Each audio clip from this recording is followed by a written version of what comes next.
வணக்கம் நண்பர்களே. இன்றைக்கி இந்த வீடியோவில் எதை பற்றி பார்க்க போகிறோன்னா, ஐபிஎல் 2025 தற்காலிகமாக நிறுத்தி வச்சுருக்காங்க.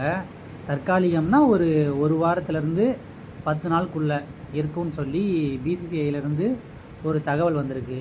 அது எதற்காக அப்படின்னு பார்த்தீங்கன்னா, இப்போ சமீபத்தில் ஆரம்பித்த இந்தியா விசஸ் பாகிஸ்தான் போர்னால தான் நிறுத்தி வச்சுருக்காங்கன்னு தகவல் வந்திருக்கு.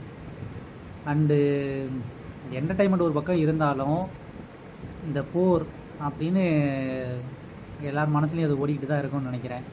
இந்த போரோட எண்ட் ஆஃப் த ரிசல்ட் என்னன்னு பார்த்தீங்கன்னா, 2 பக்கமும் இழப்பு மட்டும்தான் இருக்கும்னு என்னோட ஒரு அபிப்பிராயம்.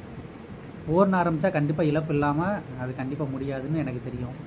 ஏற்கனவே இன்றைக்கி காலையில் தான் நம்ம இந்திய இராணுவத்திலேருந்து ஒரு வீரர் உயிரிழந்ததாக சொல்லி தகவல் வந்திருக்கு.